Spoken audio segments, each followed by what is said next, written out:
ಪ್ರತಿ ಸಮುದಾಯಗಳ ಕಲ್ಯಾಣ ಮುಖ್ಯ.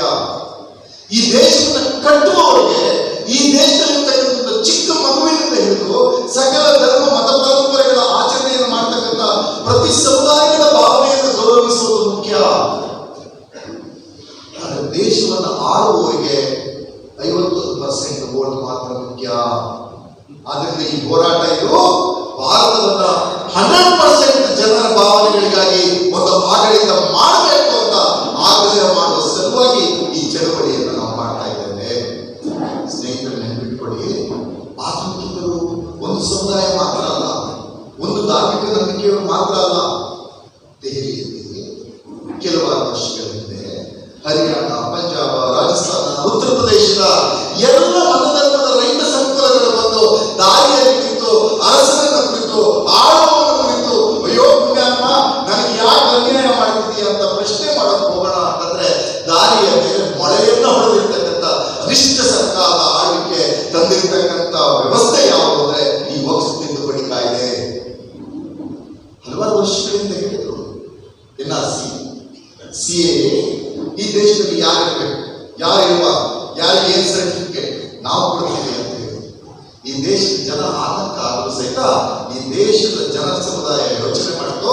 ಈ ದೇಶದ ಸ್ವತಂತ್ರ ಹೋರಾಟವನ್ನು ಮಾಡತಕ್ಕಂಥ ಸಂದರ್ಭದಲ್ಲಿ ನಾವು ಜಾತಿ, ಮತ, ಧರ್ಮ, ಭಾಷೆಗಳ ಭೇದವನ್ನು ಇಳಿಸದೆ ನಾವು ಬ್ರಿಟಿಷರ ವಿರುದ್ಧ ಹೋರಾಟವನ್ನು ಕಟ್ಟಿರ್ತಕ್ಕಂಥ ಜನ ಸಮುದಾಯ ಅವತ್ತು ನಮ್ಮ ಹಿರಿಯರು ನಮ್ಮ ಸಿಟಿಜನ್ಶಿಪ್ ಆಕ್ಟ್ ಅನ್ನ, ನಮ್ಮ ಸಂವಿಧಾನವನ್ನು ಕೊಡೋ ಸಂದರ್ಭದಲ್ಲಿ ಹೇಳಿದ್ರು, ಈ ದೇಶದ ಈ ಭೂಭಾಗದಲ್ಲಿ 1947ನೇ ಇಸವಿಯ ಆಗಸ್ಟ್ 14ನೇ ತಾರೀಕು ಮಧ್ಯರಾತ್ರಿ 12 ಗಂಟೆಯಿಂದ ಯಾರು ಬದುಕಿದ್ದಾರೋ, ಭಾರತ ಇದ್ದಾರೋ, ಯಾವ ಮಗು ಭವಿಷ್ಯದಲ್ಲಿ ಹುಟ್ಟಲಿದೆಯೋ ಅವರೆಲ್ಲರೂ ಸಹಿತ ಭಾರತೀಯರು ಅನ್ನುವ ಒಂದು ಶರಾವನ್ನು ಬರೆದು ನಮಗೆ ಸಿಟಿಜನ್ಶಿಪ್ ಕೊಟ್ಟಿರ್ತಕ್ಕಂಥ ಹೊತ್ತಿನಲ್ಲಿ ನಮ್ಮ ದೇಶದಲ್ಲಿ ಒಂದು ಹೊಸ ಪದ್ಧತಿಯನ್ನು ತಂದು ಅವರು ಹೇಳಿದ್ರು.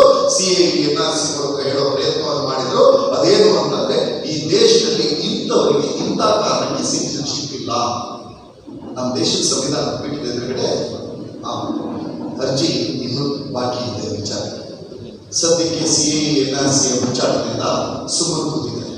ಯಾಕೆ ಉಚ್ಚಾಟನೆಯಿಂದ ಸುಮ್ಮನೆ ಕೂತಿದ್ದಾರೆ ಅಂದ್ರೆ ಆ ಆಳುವವರಿಗೆ ಬೇಕಾಗಿತ್ತು, ಒಡೆದಾಡುವವರಿಗೆ ಬೇಕಾಗಿತ್ತು. ಅದೇನು ಅಂದ್ರೆ CAA, NRC ಸಂದರ್ಭದಲ್ಲಿ ಅವರವರ ಮತಧರ್ಮದ ಧ್ವಜಗಳನ್ನು ಹಿಡಿದುಕೊಂಡು ಆ ಬಣ್ಣಗಳ ಆಧಾರದ ಮೇಲೆ ಮೆರವಣಿಗೆ ಮಾಡಬೇಕು, ಮೆರವಣಿಗೆ ಮಾಡಿದಾಗ ಇದು ಪಾಕಿಸ್ತಾನ ಧ್ವಜ, ಇದು ಬಾಂಗ್ಲಾದೇಶ ಧ್ವಜ ಅಂತ ಹೇಳಿ ಅವಮಾನವನ್ನ ಮಾಡಿ ನಿಮ್ಮ ಮೇಲೆ ನಿರಂತರವಾದ ದಾಳಿಯನ್ನು ಮಾಡಬೇಕು ಅಂತ ಹುನ್ನಾರವನ್ನ ನಡೆಸಿರ್ತಕ್ಕಂಥ ಸಂದರ್ಭದಲ್ಲಿ ಹೋರಾಟಗಾರರೆಲ್ಲರೂ ಯೋಚನೆ ಮಾಡಿದ್ರು, ಈ ದೇಶದ ಬಹುತ್ವದ ಸಂಕೇತವಾಗಿರ್ತಕ್ಕಂಥ, ಸಂವಿಧಾನದ ಆಶಯದ ಸಂಕೇತವಾಗಿರ್ತಕ್ಕಂಥ ಕೇಸರಿ, ಬಿಳಿ, ಹಸಿರು ನಡುವೆ ಶಾಂತಿಯ ಅಶೋಕ ಚಕ್ರನ ಗುರುತಿರ್ತಕ್ಕಂಥ ಭಾರತದ ರಾಷ್ಟ್ರಧ್ವಜವನ್ನು ಹಿಡಿದು ನಾವು ಹೋರಾಟವನ್ನು ಮಾಡಿದ್ವಿ. ನಮ್ಮನ್ನ ಒಡೆದಾಡುವ ಆಳ್ವಿಕೆಯ ಧ್ವನಿ ಗಂಟಲು ಕಟ್ಟಿ ಹೋಯ್ತು. CAA, NRC ಸುದ್ದಿಯನ್ನು ಮಾತಾಡಿಲ್ಲ. ಆಗ ನಾವೆಲ್ಲರೂ ಹೇಳಿದ್ದೇನು ಅಂದ್ರೆ ಸಾರೇ ಜಹಾಂ ಸೆ ಅಚ್ಚಾ ಹಿಂದೂ ಸೀತಾ ಹಮಾರ ಅವತ್ತು ಹೇಳಿದ್ವಿ. ಅವತ್ತಿನ ಸಭೆ ಪ್ರಾರಂಭದಲ್ಲಿ ಸಾರೇ ಜಹಾಂ ಸೆ ಅಚ್ಚಾ ಹೇಳಿದ್ವಿ. ಸಭೆ ಮುಗಿಯಲ್ಲಿ ಜನಗಣಮನ ಹೇಳಿದ್ವಿ. ಭಾರತದ ರಾಷ್ಟ್ರಧ್ವಜ ಹಿಡ್ಕೊಂಡ್ವಿ. ಭಾರತದಲ್ಲಿ ಸಕಲ ಜನವರ್ಗಗಳು ಬದುಕಬೇಕು, ಮಾಡಬೇಕು ಅಂತ ಯೋಚನೆ ಮಾಡಿರ್ತಕ್ಕಂಥ ಗಾಂಧಿ ಫೋಟೋವನ್ನು ಬಲಕ್ಕೆ ಇಟ್ಕೊಂಡ್ವಿ, ಅಂಬೇಡ್ಕರ್ ಫೋಟೋವನ್ನು ಎಡಕ್ಕೆ ಇಟ್ಕೊಂಡ್ವಿ. ನಮ್ಮನ್ನು ಒಡೆದಾಡ್ತಕ್ಕಂಥವರಿಗೆ ಉತ್ತರ ಕೊಡೋಕ್ಕಾಗಲಿಲ್ಲ. ಈಗ ಅವರ ಬೆಂಬಲಿಗರೆಲ್ಲರೂ ಪ್ರಯತ್ನ ಪಡ್ತಾ ಕೇಳ್ತಾ ಇದ್ರು, ನೀವು ಯಾರು ಏನ್ ಬೇಕಾದ್ರೂ ಚರ್ಚೆ ಮಾಡಿ ಮುಂದಿನ ದಿನಗಳಲ್ಲಿ. ನಾನು ಸತ್ಯವನ್ನೇ ಹೇಳ್ತಾ ಇದ್ದೇನೆ, ಆಳುವ ವ್ಯಕ್ತಿಗಳು ಕೊಟ್ಟಿರ್ತಕ್ಕಂಥ ಆಶ್ವಾಸನೆಗಳು ಈಡೇರ್ತಾ ಅಂತ ಕೇಳ್ತಾ ಇದ್ರು. ಯಾರು ಕೇಳ್ತಾ ಇದ್ದು? ಸಾಮಾನ್ಯ ಮತದಾರರಲ್ಲ. ಈ ದೇಶದಲ್ಲಿ ಆಳ್ತಾ ಇರ್ತಕ್ಕಂಥ ಪಕ್ಷದ ಬೂತ್ ಅಧ್ಯಕ್ಷರಿಂದ ಹಿಡಿದು, ಮಂಡಲ ಅಧ್ಯಕ್ಷರಿಂದ ಹಿಡಿದು, ತಾಲೂಕು ಅಧ್ಯಕ್ಷರವರೆಗೆ ಕೇಳ್ತಾ ಇದ್ರಿ, ನೀವು ಚುನಾವಣೆ ಸಂದರ್ಭದಲ್ಲಿ ನಮಗೆ ಅಶ್ಯೂರೆನ್ಸ್ ಮಾಡಿದ್ರಲ್ಲ, ಸ್ವಿಸ್ ಬ್ಯಾಂಕಿನಿಂದ ಬರುತ್ತೆ, ಪ್ರತಿಯೊಬ್ಬರ ಅಕೌಂಟಿಗೆ 15 ಲಕ್ಷ ರೂಪಾಯಿ ಅಂತ ಹೇಳಿದ್ರಲ್ಲ, ನಮ್ಮ ದೇಶದಲ್ಲಿ ವರ್ಷಕ್ಕೆ 2 ಕೋಟಿ ಉದ್ಯೋಗ ಅಂತ ಹೇಳಿದ್ರಲ್ಲ, ಈ ದೇಶದಲ್ಲಿ ವರ್ಷಕ್ಕೆ 3.5 ಕೋಟಿ ವಸತಿಗಳನ್ನ ಕೊಡ್ತೀವಿ ಅಂತ ಹೇಳಿದ್ರಲ್ಲ, ಅದು ಎಲ್ಲಿ ಅಂತ ಪ್ರಶ್ನೆಗಳನ್ನ ಮಾಡಲಿಕ್ಕೆ ಶುರು ಮಾಡಿಕೊಂಡೆ ನಿಮ್ಮ ಕೈಗೆ ವಕ್ಫ್ ತಿದ್ದುಪಡಿ ಕಾಯ್ದೆಯನ್ನು ತಂದುಕೊಟ್ಟು ಅದರ ಆಳುವ ಉದ್ದೇಶ ಪರಿಸ್ಥಿತಿ. ಯಾಕೆ ಅಂತಂದ್ರೆ ಅವ್ರ ಪಕ್ಷದ ಕಾರ್ಯಕರ್ತರನ್ನೇ ಪರಿಚಯದವರನ್ನ ಬೆಂತರು ಕೇಳಿದಾಗ ಈ ವಕ್ಫ್ ಕಾಯ್ದೆ ತಿದ್ದುಪಡಿ ಬಂದಿದೆಲ್ಲ, ಇದು ನಿಮಗೇನಾದ್ರು ಬೇಕಾದ್ರೆ ಅವ್ರು ಹೇಳ್ತಾರೆ, ನಮ್ಗೆ ಯಾಕೆ ನಮ್ಮ ಮಲೆನಾಡದ ಒಂದು ಗಾದೆ ಇಲ್ವ, ಗೋಕುಲಾಷ್ಟಮಿಗೆ ಇಮಾಮ್ ಸಾಹೇಬರಿಗೆ ಏನ್ ಸಂಬಂಧ ಅಂತ. ಅವ್ರ ಮಸೀದಿ, ಅವ್ರ ಕರ್ಮಸ್ಥಾನ, ಅವ್ರ ಮಂದಿರ, ಅವ್ರು ನೋಡ್ತಾರೆ, ನಮಗೆ ಯಾಕೆ ಬೇಕು? ಮುಂದೋದ ಗೆಳೆಯ ಅವನೇ ಹೋದ ನಂತರ ಅಲ್ಲ ಸರ್ ಕಾಯ್ದೆ ನಮ್ಮ ಪಕ್ಷದವರು ತಂದಿದ್ದಾರೆ ಅನ್ನೋ ಕಾರಣಕ್ಕೆ ನಾನು ಒಪ್ಕೊಳ್ಳೋಕೆ ತಯಾರಿಲ್ಲ. ಯಾಕೆ ಅಂತಂದ್ರೆ ನಮ್ಮೂರಲ್ಲಿ ನಮ್ಮ ಜಿಲ್ಲೆಯಲ್ಲಿ ಹಿಂದೂಗಳಿಗೂ ಮುಸಲ್ಮಾನರಿಗೂ ವಕ್ಫ್ ಆಸ್ತಿಗಾಗಿ ಒಂದೇ ಒಂದು ಗಲಾಟೆ ಸಹಿತ ನಡೀತಾ ಇಲ್ಲ. ಭವಿಷ್ಯ ದಿನಗಳಲ್ಲಿ ಗಲಾಟೆಯನ್ನು ಹುಟ್ಟು ಹಾಕಬೇಕು ಅಂತೇಳಿ ಈ ತಿದ್ದುಪಡಿಯನ್ನು ತಂದಿದ್ದಾರೆ ಅಂತೇಳಿ ಅವರ ಪಕ್ಷದ ಬೆಂಬಲಿಗರುಗಳು ಹೇಳ್ತಾ ಇದ್ದಾರೆ. ಇದು ಸತ್ಯ. ನೀವೇ ಯೋಚನೆ ಮಾಡಿ ನೋಡಿ, ಜನ ಚರ್ಚೆ ಮಾಡಿ, ನಮ್ಮ ಪತ್ರಿಕೆಗಳ ಸ್ನೇಹಿತರು ಚರ್ಚೆ ಮಾಡಿ. ನಾವು ಬದುಕತಕ್ಕಂಥ ಈ ಸುತ್ತಮುತ್ತಲಿನ ಪರಿಸರದಲ್ಲಿ ಜನ ಉಡುಪಿ, ಚಿಕ್ಕಮಗಳೂರು, ಈ ಶಿವಮೊಗ್ಗ ಅಥವಾ ಉತ್ತರ ಕನ್ನಡ, ಈ ಸುತ್ತಮುತ್ತ ಹಾಸನ, ಇಲ್ಲೆಲ್ಲಾದ್ರೂ ಒಂದೇ ಒಂದು ಹಿಂದೂ ವರ್ಸಸ್ ಮುಸ್ಲಿಂ ವಕ್ಫ್ ಆಸ್ತಿಗಾಗಿ, ದೇವಾಲಯ ವರ್ಸಸ್ ವಕ್ಫ್ ಪ್ರಾಪರ್ಟಿಗಾಗಿ ಒಂದೇ ಒಂದು ಜಗಳ ತಗಾದೆಗಳು ಯಾವುದೇ ನ್ಯಾಯಾಲಯದಲ್ಲೂ ಯಾವುದೇ ಕಿರುನಲ್ಲೂ ಇಲ್ಲ ಅನ್ನೋದನ್ನು ನಾವು ಅರ್ಥ ಮಾಡ್ಕೊಳ್ಬೇಕು. ಹಾಗಾದ್ರೆ ಈ ಕಾಯ್ದೆ ಯಾಕೆ ಬಂತು ಅಂತಂದ್ರೆ ನಾವೆಲ್ಲ ಹಿಂದೆ ನಮ್ಮ ಶಾಲೆಗೆ ಹೋಗುವಾಗ ಮಾತು ಕೇಳಿದ್ವಿ. ಅದೇನು ಅಂದ್ರೆ ಕಟುಕಿನ ಮನೆಯ ಗಿಳಿ ಮತ್ತು ಸಾಧುವಿನ ಮನೆಯ ಗಿಳಿ. ಕಟುಕನ ಮನೆಯ ಗಿಳಿ ಬಂದ ಕೂಡಲೇ ಬಾ ಕಡಿ ಬಚ್ಚು ಬಲ್ಲು ಅಂತ ಹೇಳಿದ್ರೆ, ಸಾಧುವಿನ ಮನೆಯ ಗಿಳಿ ಬಾ ಕುಡಿಯೋಕೆ ನೀರು ಬೇಕಾ ತಿಂಡಿ ಬೇಕಾ ಅಂತ ಕೇಳ್ತಾ ಇತ್ತು, ಅನ್ನೋ ಪಾಠವನ್ನು ಕೇಳ್ತಾ ಇತ್ತು. ನಮ್ಮನ್ನ ಆಳ್ಲಿಕ್ಕೆ ಬಂದಿರ್ತಕ್ಕಂಥವ್ರು ಯಾವ ಮನೆಯ ಗಿಳಿಗಳು ಅನ್ನೋದನ್ನು ನೀವು ಅರ್ಥ ಮಾಡಬೇಕು. ಆ ಗಿಳಿಗಳು ತಂದಿರ್ತಕ್ಕಂಥ ಕಾಯ್ದೆ, ಅದರ ಉದ್ದೇಶ ನಮ್ಮ ದಾರಿಮಿಯವರು ಹೇಳಿದಂತೆ, ಅರೆ ಇಮಾಮ್ ಸಾಹೇಬರಿಗೂ ಗೋಕುಲಾಷ್ಟಮಿಗೂ ಏನ್ ಸಂಬಂಧ ಅಂತ ಪ್ರಶ್ನೆ ಮಾಡಿದಾಗೆ ನಮ್ಮ ದೇಶದೊಳಗಡೆ ಇದೇ ತಿರುಪತಿ ವೆಂಕಟರಮಣ ದೇವಾಲಯ, ನಾನು ನಂಬ್ಕೊಂಡಿರ್ತಕ್ಕಂಥ ವೆಂಕಟರಮಣ ದೇವಾಲಯ, ನಮ್ಮ ಕುಟುಂಬದವರು ನಮ್ಮ ಪೂರ್ವಿಕರು ನಂಬ್ಕೊಂಡು ಬಂದಿರ್ತಕ್ಕಂಥ ವೆಂಕಟರಮಣ ದೇವಾಲಯ, ಈ ದೇವಾಲಯದಲ್ಲಿ ಎಸ್ ರಾಜಶೇಖರ ರೆಡ್ಡಿ ಅನ್ನುವಂಥ ರಾಜ್ಯದ ಮುಖ್ಯಮಂತ್ರಿ ಆಂಧ್ರ ಪ್ರದೇಶದಲ್ಲಿ ಇದ್ದ ಸಂದರ್ಭದಲ್ಲಿ ಪ್ರಾರಂಭಿಸಿದವರೆ ಅಲ್ಲಿ ಅನ್ಯ ಮತದವರನ್ನ ಅಲ್ಲಿ ಉದ್ಯೋಗಕ್ಕೆ ಸೇರಿಸಿಕೊಳ್ಳಲಾಗಿದೆ. ಯಾವುದಕ್ಕೆ? 4ನೇ ದರ್ಜೆಯ ಉದ್ಯೋಗಗಳಿಗೆ, ಪಿಯೂನ್ ಕೆಲಸಕ್ಕೆ, ಅಟೆಂಡರ್ ಕೆಲಸಕ್ಕೆ ಸೇರಿಸಿಕೊಳ್ಳೋ ಸಂದರ್ಭದಲ್ಲಿ ಒಂದು ದೊಡ್ಡ ಚರ್ಚೆ. ಅದೇನಂದ್ರೆ ಇದು ಹಿಂದೂಗಳ ದೇವಸ್ಥಾನ, ಇಲ್ಲಿ ಬೇರೆಯವರ ಪ್ರವೇಶ ಸಲ್ಲುತ್ತದೆ. ಆಗ ಈ ದೇಶದ ಎಲ್ಲ ಅಲ್ಪಸಂಖ್ಯಾತರು ಸೇರಿ ಆ ರಾಜ್ಯದ ಮುಖ್ಯಮಂತ್ರಿ ಆದಂತ ರಾಜಶೇಖರ ರೆಡ್ಡಿ ಹೇಳಿದ್ರು, ನಮಗೆ ಉದ್ಯೋಗವನ್ನು ಬೇರೆ ಕಡೆ ಸೃಷ್ಟಿ ಮಾಡಿಕೊಡಿ. ತಿರುಪತಿ ವೆಂಕಟರಮಣ ದೇವಾಲಯ ಅದು ಹಿಂದೂಗಳ ದೇವಾಲಯ, ಹಿಂದೂಗಳಷ್ಟೇ ಅಲ್ಲಿ ಆಚಾರ ವಿಚಾರ ಕಾರ್ಯಕ್ರಮಗಳಲ್ಲಿ ಭಾಗವಹಿಸುವಂತಾಗಿ ನಮ್ಮನ್ನು ಹೊಡೆದಾಡ್ತಕ್ಕಂಥದ್ದು ಬೇಡ ಅಂತ ಹೇಳಿರ್ತಕ್ಕಂಥ ಅಲ್ಪಸಂಖ್ಯಾತ ಸಮುದಾಯದ ವಕ್ಫ್ ಆಸ್ತಿಯ ನಿರ್ವಹಣೆಗಳೊಳಗೆ ಕಂಪಲ್ಸರಿ ಮುಸಲ್ಮಾನೇತರರು ಭಾಗವಹಿಸಬೇಕು ಅಂತ ಕಾಯ್ದೆಯನ್ನು ತಿದ್ದುಪಡಿ ತಂದಿರುವ ಉದ್ದೇಶ ಏನಿದೆ ಗೊತ್ತಾ?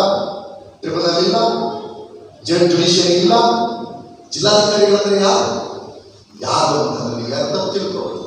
ನಾನು ಇವತ್ತು ಉದ್ದೇಶಪಟ್ಟು ಹೇಳಿದ್ದೀನಿ. ಹೇಗೆ ಇವತ್ತು ಸುಪ್ರೀಂ ಕೋರ್ಟ್ ಆದೇಶ ಇದೆ ಅಂತ ಹೇಳಿ ಸುಳ್ಳು ಹೇಳಿ ತಪ್ಪು ಮಾರ್ಗಕ್ಕೆ ಎಳೆದು ನಿಮಗೆ ರಕ್ಷಣೆಯನ್ನು ಕೊಡಲಾಗಿದೆ, ಮೆರವಣಿಗೆ ನಿಯಂತ್ರಣ ಮಾಡಿರ್ತಕ್ಕಂಥ ಇಂತಹದ್ದೇ ಬೇಜವಾಬ್ದಾರಿ ಅಧಿಕಾರಿಗಳು ನಾಳೆ ಆಳ್ವಿಕೆಗೆ ಬರ್ತಾರೆ, ಇವರು ಜಿಲ್ಲೆಯ ಜಿಲ್ಲಾಧಿಕಾರಿಗಳಾಗಿರ್ತಾರೆ. ವಕ್ಫ್ ಆಸ್ತಿಯ ನಿರ್ವಹಣೆ ಮಾಡೋ ಸಂದರ್ಭದಲ್ಲಿ ಇದರದ್ದು ಟೈಟಲ್ ಡೀಡ್ ಕೇಳು ಅಂತ ಹೇಳ್ತಾರೆ. ಈ ಪುಣ್ಯಾತ್ಮರಿಗೆ ಗೊತ್ತಿಲ್ಲ, 80% ಭಾರತದಲ್ಲಿರ್ತಕ್ಕಂಥ ಆಸ್ತಿಗಳಿಗೆ, ಖಾಸಗಿ ಆಸ್ತಿಗಳಿಗೆ ಸಹಿತ ಟೈಟಲ್ ಡೀಡ್ ಇಲ್ಲ. 80% ಜನಕ್ಕೆ ಟೈಟಲ್ ಡೀಡ್ಸ್ ಇಲ್ಲ. ಇವತ್ತು ಸಹಿತ ನಮ್ಮ ಭಾರತಗಳಲ್ಲಿ ಅರಣ್ಯ ಇಲಾಖೆ ಜಾಗ ಯಾವುದು, ರೆವಿನ್ಯೂ ಇಲಾಖೆ ಜಾಗ ಯಾವುದು ಅಂತ ಜಗಳ ನಡೀತಾ ಇದೆ. ಸ್ವತಂತ್ರ ಬಂದಾಗಿದ್ದರಿಂದ ಇವತ್ತಿನಲ್ಲೂ ಅದನ್ನು ಪರಿಹಾರ ಮಾಡೋಕ್ಕಾಗಿಲ್ಲ. ಅದನ್ನು ಪರಿಹಾರ ಮಾಡೋ ಸ್ಥಾನದಲ್ಲಿ ಒಬ್ಬ ಜಿಲ್ಲಾಧಿಕಾರಿಯನ್ನು ಕೂರಿಸ್ತಾರೆ. ಆ ಜಿಲ್ಲಾಧಿಕಾರಿ ಆಡಳಿತಕ್ಕೆ ಬಂದಂತಹ ಪಕ್ಷದ ಸಿದ್ಧಾಂತಕ್ಕೆ ಸರಿಯಾಗಿ, ಅದರರ್ಥ ಒಡೆದಾಡುವ ಸಿದ್ಧಾಂತದ ಪಕ್ಷದವರು ಅಧಿಕಾರಕ್ಕೆ ಬಂದ್ರೆ ಅವರು ಹೇಳಿದಂತೆ ಆದ ಜಿಲ್ಲಾಧಿಕಾರಿ ನಿರ್ಣಯವನ್ನು ಮಾಡ್ತಾನೆ. ಆ ನಿರ್ಣಯದ ಆಧಾರವಾಗಿಟ್ಟುಕೊಂಡು ಅದನ್ನ ಶಕ್ತಿ ತರಬಹುದು. ಅದು ಸರ್ಕಾರ ವರ್ಸಸ್ ಮುಸ್ಲಿಂ ಅಂತ ಹೇಳೋದಿಲ್ಲ. ಅದನ್ನು ಯಾವ ರೀತಿ ಬಿಂಬಿಸ್ತಾರೆ ಅಂತಂದ್ರೆ, ಅದು ಹಿಂದೂ ವರ್ಸಸ್ ಮುಸ್ಲಿಂ ಅಂತ ಬಿಂಬಿಸಿ ಇಡೀ ದಿನ ಈ ದೇಶದಲ್ಲಿ ಗೊಂದಲದ ವಾತಾವರಣ ಇರಬೇಕು. ಆ ಮುಖೇನ ನಾವು ಗೆದ್ದು ಬರಬೇಕು ಅನ್ನುವ ಒಡೆದಾಡುವ ರಾಜಕಾರಣದ ಹುನ್ನಾರ ವಕ್ಫ್ ತಿದ್ದುಪಡಿ ಕಾಯ್ದೆ. ಈ ದೇಶದಲ್ಲಿ ತುಂಬಾ ಸತಿ ಮಾತಾಡ್ತಾರೆ, ಅವರಿಗೆ ಗೊತ್ತಿಲ್ಲ ಅವರ ಪಕ್ಷದ ಬೆಂಬಲಿಗೆ. ಅಲ್ರಿ, ದೇಶಕ್ಕೆ ಸ್ವತಂತ್ರ ಬಂದು ಇಷ್ಟು ವರ್ಷ ಆಯ್ತು, ಇಷ್ಟು ವರ್ಷ ಆಗಿ ಒಂದು ಕಾಯ್ದೆ ತರ್ತಾ ಇದ್ದಾರೆ ನಮ್ಮವರು, ಇದನ್ನು ನೀವು ಬೆಂಬಲಿಸಬೇಕಲ್ವಾ? ಆ ಪುಣ್ಯಾತ್ಮರಿಗೆ ಗೊತ್ತಿಲ್ಲ, ಬ್ರಿಟಿಷ್ ಆಳ್ವಿಕೆಯಿಂದ ಸಹಿತ 1923ರಲ್ಲಿ ವಕ್ಫ್ ಕಾಯ್ದೆ ದೇಶದಲ್ಲಿ ಬಂತು. ಅದಾದ್ಮೇಲೆ ನಾವು ಸ್ವತಂತ್ರ ಬಂದ ಮೇಲೆ 1953ರಲ್ಲಿ ವಕ್ಫ್ ಕಾಯ್ದೆಯನ್ನು ತಂದ್ವಿ. 2012ರಲ್ಲಿ ಸೂಕ್ತ ತಿದ್ದುಪಡಿಗಳನ್ನು ತರುವ ಪ್ರಯತ್ನಗಳನ್ನು ಮಾಡಿದ್ವಿ. ಈ ದೇಶದ ಯಾವ ಮುಸಲ್ಮಾನರು ಅದಕ್ಕೆ ವಿರೋಧ ಮಾಡಲಿಲ್ಲ. ಕಾರಣ ಯಾಕಂದ್ರೆ ಮುಸಲ್ಮಾನರಿಗೆ ಗೊತ್ತಿತ್ತು ಇದು ಸ್ಪಷ್ಟವಾಗಿ, ಇದು ಅಲ್ಲಾಹು ಅಂದರೆ ಸರ್ವೇಶ್ವರನ ಹೆಸರಿನಲ್ಲಿ ಸೃಷ್ಟಿಸಿ ನಿರೀಕ್ಷಿಸಿರ್ತಕ್ಕಂಥ ಆಸ್ತಿ. ಈ ಆಸ್ತಿಯಲ್ಲಿ ನಮಗೆ ಯಾರಿಗೂ ಸಹಿತ ವೈಯಕ್ತಿಕವಾದ ಯಾವುದೇ ಅಭಿರುಚಿಗಳನ್ನು ಈಡೇರಿಸಿರ್ತಕ್ಕಂಥ ಉದ್ದೇಶ ಇಲ್ಲ. ಈ ಆಸ್ತಿ ಅಂತಂದ್ರೆ ಅದು ಭಗವಂತನ ಆಸ್ತಿ ಹೌದು, ಸರ್ಕಾರದ ಆಸ್ತಿ ಹೌದು ಅಂತ ಒಪ್ಪಿಕೊಂಡಿರ್ತಕ್ಕಂಥ ಜನಸಮುದಾಯದ ಎದುರುಗಡೆ ಈ ವಕ್ಫ್ ಕಾಯ್ದೆ ತಂದು ಆ ಬೆಂಗಳೂರಿನ ಸಂಸದ ಹೇಳ್ತಾ ಇದ್ದಾರೆ. ಅವ್ನು ಹೇಳೋದನ್ನ ನಾವು ಹೇಳ್ಬೇಕು. ನಾವು ರಾಜಕೀಯ ಕಾರ್ಯಕ್ರಮ ಏನಂತ ಹೇಳ್ತಾ ಇದ್ದಾರೆ ಅಂತಂದ್ರೆ, ಅವ್ರು ಸರ್ಕಾರದಲ್ಲಿ ಕುತ್ಕೊಂಡು ದಾರಿದ್ರೆ ಯಾರಾದ್ರೂ ಒಬ್ಬ ಮುಸಲ್ಮಾನ ಹೋಗಿ ಬೆಂಗಳೂರಿನ ವಿಧಾನಸೌಧ ಟೌನ್ ಹಾಲ್ ಹೋಗಿ ವಕ್ಫ್ ವಕ್ಫ್ ವಕ್ಫ್ ಅಂತ 3 ಸತಿ ಹೇಳಿಬಿಟ್ರೆ ಅದು ವಕ್ಫ್ ಆಸ್ತಿ ಆಗುತ್ತೆ. ಎಲ್ಲವೋ ಮೂರ್ಖ ಶಿಖಾಮಣಿ. ಆ ರೀತಿ ಏನಾದ್ರು ವಕ್ಫ್ ವಕ್ಫ್ ಅಂತ ಮಾಡಿ ಬಾಯಿ ಮುಗಿಸಕ್ಕೆ ಅವಕಾಶ ಆಗಿದ್ರೆ ನಿಮ್ ತಲೆ ಮೇಲೆ ಬಂದು ಕೈ ಇಟ್ಟು ವಕ್ಫ್ ವಕ್ಫ್ ಅಂತ ಹೇಳ್ಬಿಟ್ಟು ಬಾಯಿ ಮುಗಿಸ್ತೀವಿ. ಈ ದೇಶ ಎಂತ ಸುಂದರವಾದ ದೇಶ ಅಂತ ಧಾರ್ಮಿಕರು ಎಂಥ ಅತ್ಯುತ್ತಮವಾದ ಉದಾಹರಣೆಗಳನ್ನು ಕೊಟ್ಟಿದ್ರು. ಅಲ್ರಿ ಇತ್ತೀಚಿನ ಉದಾಹರಣೆ ಕೊಡ್ತೀನಿ. ಇವರು ಹೊಡೆದಾಡುವ ಮಾತು ಕಾಣ್ತಾ ಇದ್ದಾರೆ. ನಮ್ಮ ಹಾಸನದ ವಕೀಲೆ, ಹೋರಾಟಗಾರ್ತಿ, ಬರಹಗಾರ್ತಿ ಭಾನುಕೃಷ್ಣ ಬರೆದಿರ್ತಕ್ಕಂಥ ಕನ್ನಡದ ಕಥೆಗಳನ್ನ ಇಂಗ್ಲಿಷ್ಗೆ ದೀಪಾ ಬಸ್ತಿ ಅನ್ನುವಂತಹ ಹಿಂದೂ ಹೆಣ್ಮಗಳು, ನಾವು ಉದ್ದೇಶಪಟ್ಟು ಹೇಳ್ತಿದ್ದೀವಿ, ಜಾತಕದ ಮುಖ್ಯ ಅಲ್ಲ, ಸಾಹಿತ್ಯಕ್ಕೆ. ಮುಸಲ್ಮಾನ್ ಹೆಣ್ಮಗಳು ಬರೆದ ಕನ್ನಡದ ಕಥೆಗಳನ್ನ ಹಿಂದೂ ಹೆಣ್ಮಗಳು ದೀಪಾ ಬಸ್ತಿ ಅನ್ನುವಂಥ ಹೆಣ್ಮಗಳು ಅದನ್ನು ಇಂಗ್ಲಿಷ್ಗೆ ಭಾಷಾಂತರ ಮಾಡ್ತಾರೆ. ಅವರಿಬ್ಬರಿಗೂ ಸೇರಿ ಲಂಡನ್ ನಲ್ಲಿ ಬೂಕರ್ ಪ್ರಶಸ್ತಿಯನ್ನು ಪಡೆದು ಹಿಂದೂ ಮುಸ್ಲಿಂ ಏಕತೆಯನ್ನು ಅಕ್ಷರದ ಮೂಲಕ ಸಾರಿ ಹೇಳ್ತಕ್ಕಂಥ ಉದಾಹರಣೆ. ಮಾತಾಡಿದ ಎದುರಿಸಿದ 4 ಲಕ್ಷದ ಇಲ್ಲಿದ್ದವರು ಪಂಚರಾಷ್ಟ್ರವೆಲ್ಲ ಸೇರಿ CIA NRC ಅನ್ನು ವಿರೋಧ ಮಾಡ್ತಿದ್ದಾರೆ ಅಂತ ಎಲ್ಲ ಪುಣ್ಯಾತ್ಮ ನೆನಪಿಟ್ಕೋ. ನೀನು ಆಪಾದನೆ ಮಾಡಿರ್ತಕ್ಕಂಥ ಪಂಚರ್ ಹಾಕುವ ಮನೆಯ ಹೆಣ್ಮಕ್ಳು ಅಂತ ತಿಳಿದುಕೊಂಡ್ರೆ ಭಾನುಕೃಷ್ಣ ಬರೆದಿರ್ತಕ್ಕಂಥ ಕಥೆಗೆ ಬೂಕರ್ ಪ್ರಶಸ್ತಿ ಬಂದಿದೆ. ಭಾರತದಲ್ಲಿ ಈವರೆಗೆ ಬಂದಿದ್ದು 7-8 ಮಂದಿಗೆ ಅಷ್ಟೇ ಕಣೆಯ ಅಂತ ಆಗಬೇಕು ನಿನಗೆ. ಅದನ್ನು ಉದ್ದೇಶ ನಮ್ಮ ದೇಶದ ಉನ್ನತ ಸ್ಥಾನದಲ್ಲಿರ್ತಕ್ಕಂಥ ನಮ್ಮ ಪ್ರಧಾನಮಂತ್ರಿಗಳು ಮನೆ ಸೂಕ್ಷ್ಮವಾಗಿ ಮಾತಾಡಿದ್ರಲ್ಲ. ವಕ್ಫ್ ಆಸ್ತಿಯನ್ನು ಸರಿಯಾಗಿ ನಿರ್ವಹಿಸಿದ್ರೆ ಮುಸಲ್ಮಾನರಲ್ಲಿ ಬಡತನವೇ ಇರಲಿಲ್ಲ. ಎಲ್ಲ ಪುಣ್ಯಾತ್ಮ ಸಂಸ್ಕೃತಿ ಅಂದ್ರೇನು, ಧರ್ಮ ಅಂದ್ರೇನು, ಆಚಾರ ಅಂದ್ರೆ ವಿಚಾರ ಅಂತ ತಿಳ್ಕೊ. ವಕ್ಫ್ ಆಸ್ತಿ ಅಂತ ತಿಳ್ಕೊಂಡ್ರೆ ಅದನ್ನು ಮನೆ ಕಟ್ಟಿ, ಸೈಟ್ ಮಾಡಿ, ಬಿಲ್ಡಿಂಗ್ ಕಟ್ಟಿ ಬಾಡಿಗೆ ಕೊಡೋದಲ್ಲ ಕಣೆಯ. ಅದನ್ನು ಭಗವಂತನ ಹೆಸರಿನಲ್ಲಿ ದೇಶಕ್ಕಾಗಿ ರಿಸರ್ವ್ ಮಾಡಿರ್ತಕ್ಕಂಥ ಆಸ್ತಿ ಅನ್ನೋ ಕಾಮನ್ ಸೆನ್ಸ್ ನಿಮಗೆ ಇಲ್ಲದೆ ಹೋದ್ರೆ ಅದರಿಂದ ಅಭಿವೃದ್ಧಿ ಮಾಡ್ತೀನಿ ಅಂತಂದ್ರೆ ಏನು ಸೈಟಲ್ಲಿ ಏನಾದ್ರು ಅಮೆರಿಕ ಟ್ರಂಪ್ ಕರೆದು ಮಾರಾಟ ಮಾಡೋ ಉದ್ದೇಶ ಕೇಳಬೇಕಲ್ಲ. ಭಾರಿ ದೊಡ್ಡ ಹೂಡಿಕೆಯನ್ನು ಈಗ ರಿಯಲ್ ಎಸ್ಟೇಟ್ ಮೇಲೆ ಯುದ್ಧ ಸಾಮಗ್ರಿಗಳ ಕತೆ ಮುಗಿತ್ತು, ಹೋಟೆಲ್ ಮುಗಿತ್ತು, ಈಗ ರಿಯಲ್ ಎಸ್ಟೇಟ್ ಮೇಲೆ ಹೂಡಿಕೆ.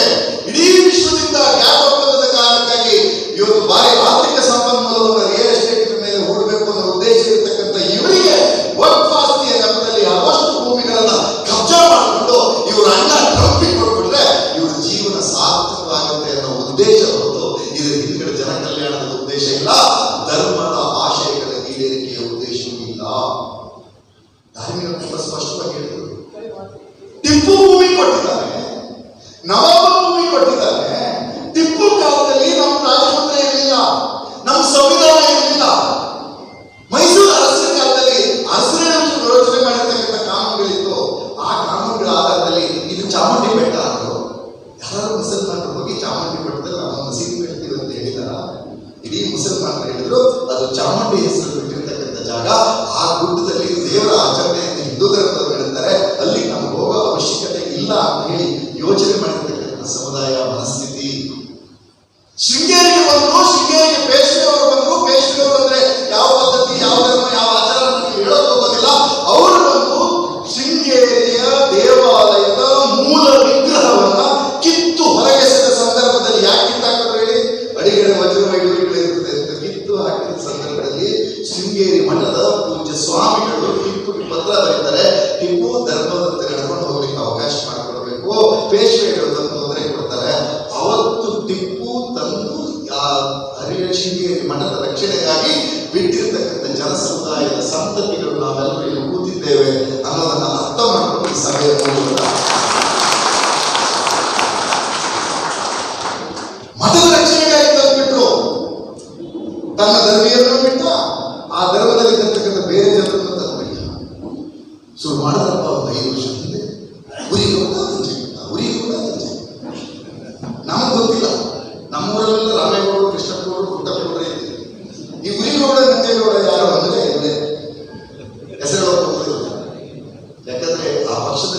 ಸಕ್ರಿಯವಾಗಿ ಭಾಗವಹಿಸಿರ್ತಕ್ಕಂಥ ಕೆಲವು ಮುಖಗಳನ್ನು ನಾನು ನೋಡಿದೆ.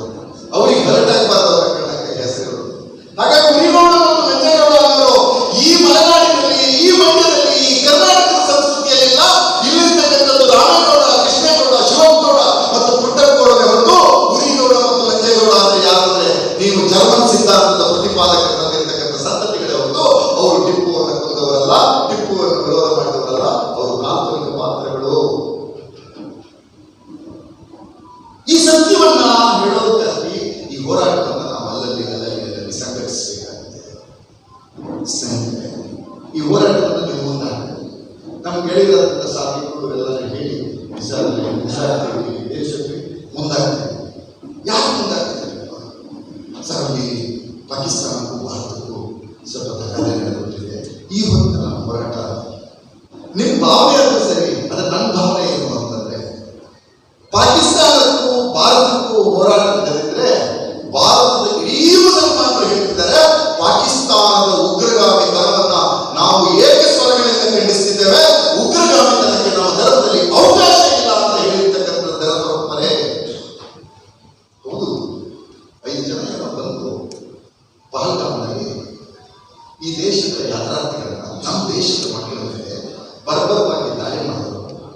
ಆ ದಾಳಿ ಮಾಡೋದಕ್ಕೆ ಧರ್ಮ ಅರ್ಥ ಆಗಲಿಲ್ಲ. ದಾಳಿ ಒಳಗಾಗಿರ್ತಕ್ಕಂಥ ಜನರನ್ನ ಅಲ್ಲಿರ್ತಕ್ಕಂಥ ಪ್ರವಾಸಿ ಗೈಡ್ಗಳು ಬಿಸಿಲ್ಲ ಅಂತ ಹೊತ್ಕೊಂಡು ಬಂದು ಮೇಲ್ತಂದು ಚಿಕಿತ್ಸೆ ಕೊಡಿಸಿದ್ರಲ್ಲ, ಅವರಿಗೆ ಧರ್ಮ ಅರ್ಥ ಆಗಿದೆ. ಅದೇ ರೀತಿಯಾಗಿ ಈ ದೇಶದಲ್ಲಿ ಸದಾ ಮಾತನಾಡ್ತಕ್ಕಂಥ ನಿಮಗೆ ನಮ್ಮ ದಾರಿಯವರಿಗೆ ಅರ್ಥ ಆಗಿರ್ತಕ್ಕಂಥ ಋಗ್ವೇದ ಅರ್ಥ ಆಗಿಲ್ಲ, ದಾರಿಯವರಿಗೆ ಅರ್ಥ ಆಗಿರ್ತಕ್ಕಂಥ ವಸುದೈವ ಕುಟುಂಬಕಂ ಎನ್ನುವ ಶಬ್ದ ಅರ್ಥ ಆಗಿಲ್ಲ. ದಾರಿಯವರು ಒಂದು ಧರ್ಮದ ವಿಚಾರವನ್ನ ಪ್ರತಿಪಾದಿಸುವ ವ್ಯಕ್ತಿಯಾಗಿದ್ದು ಸಹಿತ ಈ ದೇಶ ಅಂದ್ರೆ ಬಹುತ್ವದ ದೇಶ, ಈ ದೇಶ ಅಂದ್ರೆ ಜಾತ್ಯತೀತ ದೇಶ ಅಂತ ಹೇಳ್ತಿದ್ದೀವಲ್ಲ, ನಿಮಗೆ ಅರ್ಥ ಆಗಲಿಲ್ಲ. ಜಾತ್ಯತೀತ ಅಂದ್ರೆ ಏನು? ವಿದೇಶದಿಂದ ತಂದಿಲ್ಲ. ನಾವು ಕುಲವೆಂದು ಬಡಿದಾಗಲೇ ನಿಮ್ಮ ಕುಲದ ನೆಲೆಗೆ ಏನಾದರೂ ಬಲ್ಲಿರನೆಂದು ಕನಕದಾಸನ ಸಿದ್ಧಾಂತ ಜಾತ್ಯತೀತದೆ. ಇವನಾರವ ಎಂದೆನಿಸಿದರೆಯ, ಇವ ನಮ್ಮವ ಎಂದೆನಿಸಿದೆಯ ಅಂತ ಬಸವಣ್ಣನ ಸಿದ್ಧಾಂತ ಜಾತ್ಯತೀತತೆ. ಜಾತಿಯನ್ನ ಆಡಬೇಡ, ಜಾತಿಯನ್ನ ಕೇಳಬೇಡ, ವಿಶ್ವಕ್ಕೆ ಮನುಷ್ಯನಿಗೆಲ್ಲರಿಗೂ ಒಬ್ಬನೇ ದೇವರು ಅಂತ ಸರಿ ಸಾಧಿಸಿರ್ತಕ್ಕಂಥ ನಾರಾಯಣ ಗುರುಗಳ ಸಿದ್ಧಾಂತ ಜಾತ್ಯತೀತತೆ. ನಿಮ್ಗೆ ಅರ್ಥ ಆಗಿದೆಯಾ? ನಿಮ್ಗೆ ಅರ್ಥ ಆಗಿಲ್ಲ. ಯಾಕೆ ಹೇಳಿ? ನೀವು ಉರಿಗೌಡ ಮತ್ತು ನಂಜೇಗೌಡ, ನಾವ್ಯಾರು? ಶಿವಗೌಡ, ಕೃಷ್ಣಗೌಡ, ರಾಮೇಗೌಡ, ಪುಟ್ಟಗೌಡ. ನಿಮಗೆ ಉರಿಗೌಡ ನಂಜೇಗೌಡ ಸಂತತಿಯವರಿಗೆ ಜಾತ್ಯತೀತತೆ ಅರ್ಥ ಆಗಿಲ್ಲ, ನಮಗೆ ಜಾತ್ಯತೀತತೆ ಅರ್ಥ ಆಗಿದೆ. ಆ ಜಾತ್ಯತೀತತೆ ಅಂದರೆ ಭಾರತದ ಮೌಲ್ಯ. ಸ್ನೇಹಿತರೆ, ಈ ನೆಪದೊಳಗೆ ನಾವೆಲ್ಲ ಕೂತು ಒಂದು ಯೋಚನೆಯನ್ನು ಮಾಡ್ತೇವೆ. ಅದೇನು ಅಂತಂದ್ರೆ, ನಾನು ಈ ಹೋರಾಟ ಇನ್ನಷ್ಟು ಇನ್ಕ್ಲೂಸಿವ್ ಆಗಬೇಕು. ಹಾಗಾಗಿ ಒಂದಷ್ಟು ಗೆಳೆಯರು ಇವತ್ತು ಕಾರ್ಯಕ್ರಮಕ್ಕೆ ಬಂದು ಆಲಿಸಿದೆ. ಇದು ಹೆಚ್ಚು ಸಂಖ್ಯೆಯಲ್ಲಿ ಹಿಂದೂ ಬಾಂಧವರಲ್ಲಿ, ಕ್ರಿಶ್ಚಿಯನ್ ಬಾಂಧವರಲ್ಲಿ ಇದನ್ನು ಚರ್ಚೆ ಮಾಡುವಂತೆ ಮಾಡೋದು ನಮ್ಮ ಹೋರಾಟಗಾರ ಹೊಣೆಗಾರಿಕೆ. ಅವರಲ್ಲಿ ಸತ್ಯವನ್ನು ಹೇಳಿ, ಏನಯ್ಯ ನಿಮ್ಮ ವಿಚಾರಗಳನ್ನ ಅಲ್ಲೆಲ್ಲ ಬೆಳಗಾವಿಯಲ್ಲಿ ರೈತರು ಉಳುಮೆ ಮಾಡತಕ್ಕಂಥ ಭೂಮಿ RTC ವಕ್ಫ್ ಭೂಮಿ ಅಂತ ಬಂದಂತೆ ಆ ಇಡೀ ಊರಿನ ಜನ ಹೋಗಿ, ಮುಸಲ್ಮಾನರು ಹೋಗಿ ಆ ರೈತರ ಬಡಕ್ಕೆ ಹೋಗಿ ಕೇಳಿದ್ರು, ರೈತರೇ ನೀವು ರಾಗಿ ಬೆಳಿತಿದ್ದೀರಿ, ಜೋಳ ಬೆಳಿತಿದ್ದೀರಿ, ಏನು ಬೇಕಾದ್ರೂ ಬೆಳ್ಕೊಡ್ರಿ, ನಾವು ಯಾವತ್ತೂ ನಿಮ್ಮ ಉಳುಮೆಗೆ ತೊಂದರೆ ಮಾಡೋದಿಲ್ಲ ಅಂತ ಹೇಳಿ ಮುಸಲ್ಮಾನರೆಲ್ಲ ಹೋಗಿ ಕೂತು ಅವರ ಗದ್ದೆಯಲ್ಲಿ ಕೂತು ಹೇಳಿ ಅವ್ರು ಕೊಟ್ಟ ಪಾನಕವನ್ನು ಕುಡಿದು ಬಂದಿರ್ತಕ್ಕಂಥ ಇತಿಹಾಸ. ನೀವು ಯಾವುದನ್ನ ಹೇಳ್ತಾ ಇದ್ದೀರಿ? ಎಲ್ಲಿಗೆ ಯಾವೆಲ್ಲ ಹೇಳ್ತಾ ಇದ್ದೀರಿ? ಇದನ್ನು ನಾವು ಜನರ ಚರ್ಚೆಯನ್ನು ಮಾಡಬೇಕು. ಸಂವಿಧಾನವನ್ನು ಕೊಟ್ಟಿರ್ತಕ್ಕಂಥ ಬಾಬಾ ಸಾಹೇಬ್ ಅಂಬೇಡ್ಕರ್ಗೆ ಅವರು ನಾಸ್ತಿಕರು. ಅವರು ಯಾವ ಧಾರ್ಮಿಕ ನಂಬಿಕೆಗಳನ್ನ ಬಿಂಬುಗಳನ್ನು ನಂಬ್ತಾ ಇದ್ದಾರೆ. ಆ ರೀತಿ ಇದ್ದಂತಹ ಬಾಬಾ ಸಾಹೇಬ್ ಅಂಬೇಡ್ಕರ್ ಅವರು ದೇಶದಲ್ಲಿ ನಮಗೆ ಇರ್ತಕ್ಕಂಥ ಧಾರ್ಮಿಕ ನಂಬಿಕೆಗಳನ್ನ ಗೌರವಿಸಿ ನಮಗೆ ಸಂವಿಧಾನದಲ್ಲಿ ಸಂವಿಧಾನದ ವಿಧಿ 13, 14, 15, 29 ನಮಗೆ ಇಟ್ಟು ಭಾರತದ ಸಂವಿಧಾನಕ್ಕೆ ಒಂದು ಪೀಠಿಕೆಯನ್ನು ಕೊಟ್ಟು ಆ ಪೀಠಿಕೆಯಲ್ಲಿ ಉಪಾಸನೆಯ ಸ್ವಾತಂತ್ರ್ಯವನ್ನು ನಮಗೆ ತಂದುಕೊಟ್ಟಿದ್ದಾರೆ. ಈ ದೇಶವನ್ನು ಜಾತ್ಯತೀತ ರಾಷ್ಟ್ರ ಅಂತ ಹೇಳಿದ್ದಾರೆ. ಈ ದೇಶವನ್ನು ಪ್ರಜಾಪ್ರಭುತ್ವ ರಾಷ್ಟ್ರ ಅಂತ ಹೇಳಿದ್ದಾರೆ. ಪ್ರಜಾಪ್ರಭುತ್ವ ರಾಷ್ಟ್ರ ಅಂತಂದ್ರೆ ಯಾರೋ ನಾವು 60 ಜನ ಇದ್ದೀವಿ, ನಾವು ಹೇಳಿದ್ರೆ ದೇಶ ನಡೀಬೇಕು ಅಂತ ಹೇಳಿದ್ರೆ ಪ್ರಜಾಪ್ರಭುತ್ವ ಅಲ್ಲ. ಪ್ರಜಾಪ್ರಭುತ್ವ ಅಂತಂದ್ರೆ ಈ ದೇಶದ ಕಟ್ಟ ಕಡೆಯ ವ್ಯಕ್ತಿಗೂ ಸಹಿತ ಈ ದೇಶದಲ್ಲಿ ಒಂದು ಸಮಾನತೆಯ ಅವಕಾಶವನ್ನ ಕೊಡ್ತಕ್ಕಂಥ ಅವನ ಬಗ್ಗೆ ಹೇಳ್ತಾನೆ. ಅವನು ಬಸವಣ್ಣನವರ ಆಸ್ತಿ ಕೂಡಲ ಸಂಗಮದಲ್ಲಿ ಇದೆಯಲ್ಲ, ಆಸ್ತಿ ಏನು ಸರ್, ನಮ್ಮ ಮರಾಠಿಗಳು ಕೂಡಲ ಸಂಗಮದ ಆಸ್ತಿ ಇದೆಯಲ್ಲ, ಆ ಕೂಡಲ ಸಂಗಮದ ಆಸ್ತಿನೂ ಸಹಿತ ವಕ್ಫಿಗೆ ಸೇರಿಬಿಟ್ಟಿದೆ ಅಂತ ಹೇಳಿದ್ದಾರೆ. ಇವರಿಗೆಲ್ಲ ಸೇರಿಸುವ ಉದ್ದೇಶ ಇದೆ ಹೊರತು ಈ ರಾಜ್ಯದ ಮುಸಲ್ಮಾನರಿಗೆ ಅದು ಬಸವಣ್ಣನ ಕೂಡಲ ಸಂಗಮ, ಅದು ಬಸವಣ್ಣನಿಗಾಗಿ ಇರಬೇಕು ಅನ್ನುವಂಥ ಪ್ರಶ್ನೆ ಇದೆ. ಇವರಿಗೆ ಹೊಡೆದಾಡಬೇಕಾಗಿದೆ, ಇವರಿಗೆ ಹೊಡೆದಾಡಬೇಕಾಗಿದೆ. ಹಾಗಾಗಿ ಸ್ನೇಹಿತರೆ, ನಾವು ಗಟ್ಟಿ ಧ್ವನಿಗಳಲ್ಲಿ ಗಟ್ಟಿ ಧ್ವನಿಗಳಲ್ಲಿ ಹೇಳೋಣ, ಅಳುವಿನಿಂದ ಮಾತಾಡಬೇಡ. ಈ ದೇಶದಲ್ಲಿ ಅವರಿಗೆ ಉದ್ದೇಶ ಇದೆ, ಹೊಡೆದಾಡಬೇಕು. ನಾನು ಎಲ್ಲ ಕಡೆ ದಾರಿಗೆ ಹೇಳ್ತಾ ಇದ್ದೀನಿ ಸರ್. ನಾವೆಲ್ಲ ಪ್ರೈಮರಿ ಸ್ಕೂಲಿಗೆ ಹೋಗ್ಬೇಕಾದಾಗ ಪ್ರೈಮರಿ ಸ್ಕೂಲಿಗೆ ಹೋಗ್ಬೇಕಾದಾಗ ಪ್ರೈಮರಿ ಸ್ಕೂಲ್ ಮೇಸ್ಟ್ ನಾವು ಹೇಳ್ಕೊಡು, ಅದೇನು ಅಂದರೆ ಈ ಸ್ವತಂತ್ರೋತ್ಸವ ಗಣರಾಜ್ಯೋತ್ಸವಗಳೆಲ್ಲ ಏನೇ ಬರಲಿ, ಒಗ್ಗಟ್ಟಿರಲಿ, ರಾಷ್ಟ್ರಧ್ವಜವು ಹಾರುತ್ತಿರಲಿ. ರವಿಯವರೇ, ನಾವು ಚಿಕ್ಕವರಾಗಿದ್ವಲ್ಲ, ನಮ್ಮ ಉದ್ದೇಶ ಏನಿತ್ತಂದ್ರೆ ನಮಗೇನು ಅನಿಸ್ತಂದ್ರೆ, ನಮ್ಮೂರಿಗೆ ಎಮ್ಮೆ, ಕೋಣ, ಎತ್ತು, ಟ್ರ್ಯಾಕ್ಟರ್, ಜೀಪು ಎಲ್ಲ ಬರ್ತಾ ಇದ್ದಾರೆ, ಅವೆಲ್ಲ ಒಂದೂ ಸಹಿತ ನಾವು ಒಗ್ಗಟ್ಟಾಗಿ ಅವನಿಗೆಲ್ಲ ಹೋಗ್ಬೇಕು ಅಂತ ಅರ್ಥ ಆಗ್ತದೆ. ಈಗ ಬೆಳೀತಾ ನಮ್ಗೆ ಅರ್ಥ ಆಗಕ್ಕೆ ಕಾಣಿಸ್ತಾಗಿದೆ. ಏನೇ ಬರಲಿ ಅಂತ ನಮ್ಮ ಎಷ್ಟು ಏನು ಕೇಳ್ಕೊಟ್ಟಿದ್ರು ಅಂದ್ರೆ, ಏನೇ ಬರಲಿ, ನೀವು ಹೇಳೋದಲ್ಲ, ಉಗ್ರವಾದ ಬರಲಿ, ಭಯೋತ್ಪಾದನೆ ಬರಲಿ, ಜಾತಿವಾದ ಬರಲಿ, ಗೋವಾದದಲ್ಲಿ, ಮತೀಯವಾದದಲ್ಲಿ, ಹೊಡೆದಾಟ ನೀತಿ ಬರಲಿ, ಏನೇ ಬರಲಿ, ಒಗ್ಗಟ್ಟಿರಲಿ, ರಾಷ್ಟ್ರಧ್ವಜವು ಹಾರುತ್ತಿರಲಿ ಎನ್ನುವ ಸಂಕಲ್ಪ ಮಾಡಿದವರ ಹೋರಾಟ ಇದು ವಕ್ಫ್ ಕಾಯ್ದೆ ತಿದ್ದುಪಡಿಯ ವಿರುದ್ಧದ ಹೋರಾಟ. ಒಗ್ಗಟ್ಟಿರಬೇಕು ಅನ್ನೋ ಭಾವನೆಗಾಗಿ ಹೋರಾಟ. ಹಾಗಾಗಿ ನಾವು ಇನ್ನಷ್ಟು ಸ್ಪಷ್ಟವಾದ ಧ್ವನಿಗಳಲ್ಲಿ ಅಧ್ಯಯನಪೂರ್ವವಾಗಿ ನಾವು ಹೇಳ್ತೇವೆ. ದೇಶದ ಸುಪ್ರೀಂ ಕೋರ್ಟ್ನಲ್ಲಿ ಪಿಟಿಷನ್ ಮಾಡಿದ್ದೇವೆ. ನನ್ನನ್ನು ಸಹಿತ ಸ್ನೇಹಿತರೆಲ್ಲ ಸೇರಿ ನೀವೆಲ್ಲ ಪ್ರಸ್ತಾಪ ಮಾಡಿದ MPCR ರಾಜ್ಯದ ಅಧ್ಯಕ್ಷರು. We are third petition with opposing petition of ಕಾಯ್ದೆ ವಿರೋಧ ಮಾಡತಕ್ಕಂಥ ಪಿಟಿಷನ್ ಅಲ್ಲಿ ನಾನು ಪ್ರತಿನಿಧಿತ್ವ ಮಾಡತಕ್ಕಂಥ MPCR ಸಂಸ್ಥೆ ಸಹಿತ ಮೂರನೇ ಅರ್ಜಿದಾರ ಆಗುವುದನ್ನು ಹೇಳ್ತಾ ಇದ್ದಾರೆ. ನನಗೆ ಈಗಲೂ ನಮ್ಮ ದೇಶದ ಸಂವಿಧಾನದ ಮೇಲೆ ಅಪರಿಮಿತವಾದ ವಿಶ್ವಾಸ ಇದೆ. ಈಗಲೂ ಸಹಿತ ನಮಗೆ ದೇಶದ ನ್ಯಾಯಾಂಗ ವ್ಯವಸ್ಥೆಗಳ ಬಗ್ಗೆ ಗೌರವ ಇದೆ. ಈಗಲೂ ಸಹಿತ ನಮ್ಮ ದೇಶದ ಸುಪ್ರೀಂ ಕೋರ್ಟ್ನ ಚೀಫ್ ಜಸ್ಟಿಸ್ ಆಗಿ ಬಂದಿರತಕ್ಕಂಥ ಸನ್ಮಾನ್ಯ BR ಗವಾಯಿ ಅವರ ಮೇಲೆ ನಮಗೆ ನಂಬಿಕೆ ಇದೆ. ಒಂದು ಸಂವಿಧಾನಾತ್ಮಕವಾದ ತೀರ್ಪು ಬರ್ತದೆ, ಅಸಂವಿಧಾನಿಕವಾದಂತಹ ತಿದ್ದುಪಡಿಗಳನ್ನು ಯಾವುದನ್ನು ತಂದಿದ್ದಾರೆ ಅದನ್ನು ಖಂಡಿತವಾಗಿ ಸಹಿತ ನಮ್ಮ ಸುಪ್ರೀಂ ಕೋರ್ಟ್ ಸ್ಯಾಕ್ ಮಾಡಿಯೇ ಮಾಡುತ್ತದೆ. ಮಾಡುವುದರ ಮುಖೇನ ಈ ಸರ್ಕಾರಕ್ಕೆ ಒಂದು ಅನ್ನುವಂಥ ವಿಶ್ವಾಸ. ಸೊ ಅದರಿಂದ ನಮ್ಮ ಇಂಟೆಲಿಜೆನ್ಸ್ ಅಧಿಕಾರಿಗಳಿಗೆ ಗೊತ್ತಿದ್ದಾರೆ, ತಪ್ಪು ಮಾಹಿತಿಯನ್ನ ಕೊಟ್ಟು ಸಭೆಗಳನ್ನು ಗೊಂದಲ ಮಾಡಬಾರ್ದು ಅನ್ನೋ ಕಾರಣಕ್ಕಾಗಿ ನಾನು ಪ್ರೊಟೆಸ್ಟಿಂಗ್ ಆಗಿ ತಗೊಂಡಿದ್ದೀನಿ. ಇವರುಗಳಿಗೆ ನೋವಾಗಬಾರ್ದು. ತಪ್ಪು ಮಾಹಿತಿಯನ್ನು ಕೂತು ಯಾರು ಹೇಳಿದ್ದಾರೆ ಆ ಅಧಿಕಾರಿಗೆ ಜವಾಬ್ದಾರಿ ಇಲ್ಲ ಅನ್ನುವುದನ್ನ ಮತ್ತೊಮ್ಮೆ ನಾನು ಸ್ಪಷ್ಟವಾಗಿ ಹೇಳ್ತೇನೆ. ಶಾಂತಿಯುತವಾದ ಮೆರವಣಿಗೆಯನ್ನ, ಪ್ರತಿಭಟನೆಯನ್ನ, ಕಪ್ಪು ಬಟ್ಟೆಯನ್ನು ತೋರಿಸಲಿಕ್ಕೆ ಅದು ಪ್ರಧಾನಮಂತ್ರಿ ಇರಲಿ, ನಾಳೆ ನಮ್ಗೆ ಅನ್ಯಾಯ ಮಾಡಿದ ಮುಖ್ಯಮಂತ್ರಿ ಇರಲಿ, ಅಥವಾ ದೇಶದ ಗೃಹ ಮಂತ್ರಿ ಇರಲಿ, ಅವರು ಅನ್ಯಾಯ ಮಾಡಿದ್ದಾರೆ ಅಂತಂದ್ರೆ ಅವರಿಗೆ ಕಪ್ಪು ಬಟ್ಟೆಯನ್ನು ತೋರಿಸಿ ಪ್ರತಿಭಟನೆಯನ್ನು ಮಾಡ್ತಕ್ಕಂಥದ್ದು ನಮಗೆ ಬಾಬಾ ಸಾಹೇಬ್ ಅಂಬೇಡ್ಕರ್ ಕೊಟ್ಟಿರ್ತಕ್ಕಂಥ ಸಂವಿಧಾನದ ಹಕ್ಕು ಅನ್ನೋದನ್ನ ಆ ಅಧಿಕಾರಿಗಳು ಅರ್ಥ ಮಾಡಬೇಕು. ಏನು ಮೆರವಣಿಗೆ ನೀವು ಒಂಚೂರು ಬೇವಬೇಕಾಗ್ತದೆ ಅಷ್ಟೇ. ಏನು ನಮ್ಮ ಇಲ್ಲೇ ತೇಜಸ್ವಿ ಚರಾಮರು ಇದ್ದಾರೆ, ಕಂಟ್ರಾಕ್ಟರ್ಸ್ ಇದ್ದಾರೆ, ಜಮೀನ್ದಾರರು ಇದ್ದಾರೆ, ಅಂಗಡಿ ಇಟ್ಕೊಂಡವ್ರು ಇದ್ದಾರೆ, ಕರೆಕ್ಟಾಗಿ ಫಲಾನುಭವಿ ಮಾಡೋರು ಇದ್ದಾರೆ. ನಾವೆಲ್ಲ ಇದ್ದವರು ಇದೇ ಊರು ಮನೆಯವರು ಮೆರವಣಿಗೆ ಬರ್ತಾರಂದ್ರೆ ರಕ್ಷಣೆ ಕೊಡಬೇಕಾಗಿದ್ದು ಪೊಲೀಸ್ ಇಲಾಖೆ ಹೊಣೆಗಾರಿಕೆ ಮತ್ತು ಕರ್ತವ್ಯ ಅನ್ನೋದನ್ನು ಸಂಬಂಧಪಟ್ಟವರಿಗೆ ನಾನು ಈಗಾಗಲೇ ಹೇಳಿದ್ದೇನೆ. ಭವಿಷ್ಯ ದಿನಗಳನ್ನು ಸಹಿತ ಅದರ ಗಟ್ಟಿಯಾಗಿ ನಾನು ಹೇಳೋಣ. ಅನ್ಯಾಯವನ್ನು ಪ್ರತಿಭಟನೆ ಮಾಡತಕ್ಕಂಥ ಧೈರ್ಯವನ್ನು ಮತ್ತು ಈ ಸಭೆಯ ಮುಖೇನ ನಿಮ್ಮನ್ನು ನಾನು ವಿನಂತಿ ಮಾಡ್ತಾ ಇದ್ದೀನಿ. ನಮ್ಮದು MPCRನ ಕರ್ನಾಟಕದ ಕರಾವಳಿ ಪ್ರಾಂತದ ಸಭೆ 28ನೇ ತಾರೀಕು ಹೂಡೆ ಹೂಡೆಯಲ್ಲಿ ಅದರ ಮೀಟಿಂಗ್ ಕರೆದಿದೆ. ವಯಸ್ಸಾದ ಹಿರಿಯರಲ್ಲಿ ಇದ್ದಾರೆ, ಅವರು ನಮ್ಮ ಜೊತೆ ಒಂದಷ್ಟು ಜನ ಯುವಕರು ಆ ಕಾರ್ಯಕ್ರಮಕ್ಕೆ ಬರಬೇಕು. ಇಲ್ಲಿ ಒಂದು ಸೌಹಾರ್ದಯುತವಾದಂಥ, ಶಾಂತಿಯುತವಾಗಿರ್ತಕ್ಕಂಥ, ಸಂವಿಧಾನಬದ್ಧವಾಗಿರ್ತಕ್ಕಂಥ ಸರ್ವಧರ್ಮ ಸ್ವಭಾವದ ಪ್ರೀತಿಯನ್ನು ಬೆಳೆಸ್ತಕ್ಕಂಥ ಒಂದು ವ್ಯವಸ್ಥೆಗೆ ತರೋದಕ್ಕೆ ನನಗೆ ಹೆಚ್ಚು ನಂಬಿಕೆ ಮತ್ತು ಕಾಳಜಿ ಇದೆ. ರಾಜಕಾರಣ ಇರ್ತದೆ, ಅದೊಂದು ಭಾಗ, ಕೃಷಿ ಅದೊಂದು ಭಾಗ ಅಷ್ಟೇ. ಅದೇ ನಮ್ಮ ಬದುಕು ಸಮಾಜವನ್ನು ಕಟ್ಟತಕ್ಕಂಥ ಕೆಲಸದ ಕಡೆಗೆ ನಾವು ಹೆಚ್ಚು ಹೆಚ್ಚು ಗಮನವನ್ನು ಕೊಡಬೇಕು ಅನ್ನೋ ಕಾರಣಕ್ಕಾಗಿ ಇವತ್ತು ಒಪ್ಪಂದದ ಹೋರಾಟ ಇದೆಯಲ್ಲ, ಅದು ಸ್ವಲ್ಪ ಡಿಫ್ರೆಂಟ್ ಆಗಿದೆ. ಈ ನಮ್ಮ ರೈತ ಸಂಘದ ಹೋರಾಟಗಳು, ಬೇರೆ ಬೇರೆ ರಾಜಕೀಯ ಪಕ್ಷದ ಕಾರ್ಯಕರ್ತರು, ಮುನ್ಸಿಪಲ್ ಮೆಂಬರ್ಸ್ಗಳು, ಸರ್ಕಾರದ ನಾಮಿಗಳು ಅವರೆಲ್ಲ ಬಂದು ಕೂತಿದ್ದಾರೆ. ಆ ಕೂತಿದ್ದಾರೆ ಅಂತಂದ್ರೆ ನೀವು ಎಷ್ಟೇ ಒಳಗಾಗ್ತಕ್ಕಂಥ ಮಾತನಾಡಿ ನಾವು ಕೂಡಿ ಮಾಡ್ತಕ್ಕಂಥ ಮಾತುಗಳನ್ನ ಆಡಿಯೇ ಆಡ್ತೇವೆ ಅನ್ನೋ ಒಂದು ಸಂದೇಶವನ್ನ ಕೊಡ್ತಾರೆ. ಸೊ ಇದಕ್ಕಾಗಿ ಆ ರೀತಿಯಾಗಿ ನಾವು ಕೆಲಸ ಮಾಡೋಣ.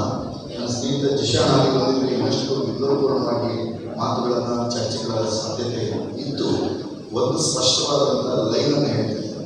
ಈ ಕಾಯ್ದೆಯನ್ನು ನಾವು ವಿರೋಧ ಮಾಡ್ತಿರುವುದು ಯಾಕಾಗಿ ಅಂತಂದ್ರೆ, ಯಾರು ಕೇಳಿದ್ರೆ ಏನು ಹೇಳ್ಬೇಕು ಅಂದ್ರೆ, ಭಾರತದ ಸಂವಿಧಾನದ ಮೌಲ್ಯಕ್ಕೆ ವಿರುದ್ಧವಾಗಿದೆ ಅದಕ್ಕೋಸ್ಕರ. ಈ ಕಾಯ್ದೆಯನ್ನು ಯಾಕೆ ವಿರೋಧ ಮಾಡ್ತಾ ಇದ್ದೀವಿ ಅಂತಂದ್ರೆ, ನಮ್ಮ ಹಿಂದೂ ಬಾಂಧವರ ಹತ್ರ ಹೇಳ್ಬೇಕು, ನಿಮ್ಮ ವೀರಭದ್ರ ದೇವಸ್ಥಾನ, ನಿಮ್ಮ ವೆಂಕಟರಮಣ ದೇವಸ್ಥಾನ, ನಿಮ್ಮ ಶಿವ ದೇವಸ್ಥಾನ, ನಿಮ್ಮ ರಾಮ ದೇವಸ್ಥಾನಕ್ಕೆ ನಾವು ವಹಿವಾಟು ಮಾಡಕ್ಕೆ ಬಂದ್ರೆ ನಿಮ್ಗೆ ಇಷ್ಟ ಆಗತ್ತಾ?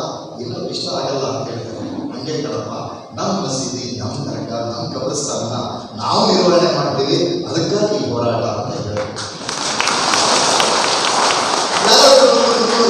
ವೋಟ್ ಕಾಯ್ದೆಗೆ ಯಾಕೆ ಈ ಹೋರಾಟ ಅಂತ ಹೇಳಿ ನಮ್ಮ ಹತ್ರ ಹೇಳಬೇಕು.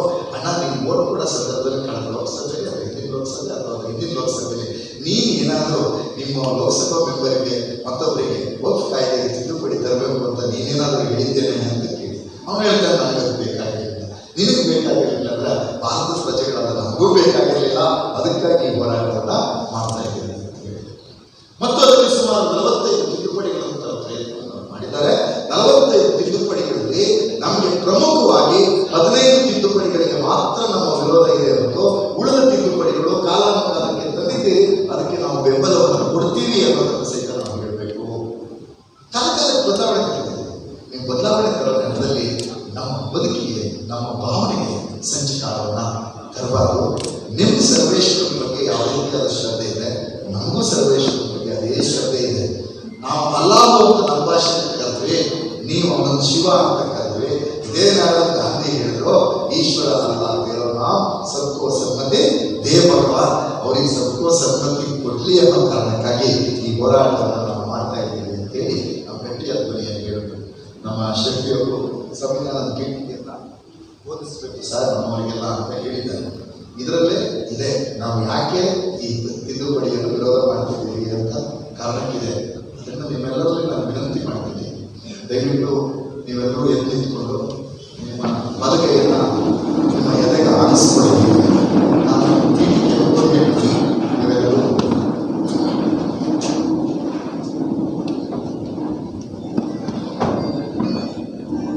ಭಾರತದ ಸಂವಿಧಾನ ಪೀಠಿಕೆ. ಭಾರತದ ಪ್ರಜೆಗಳಾದ ನಾವು ಭಾರತವನ್ನು ಸಾರ್ವಭೌಮ, ಸಮಾಜವಾದಿ, ಜಾತ್ಯತೀತ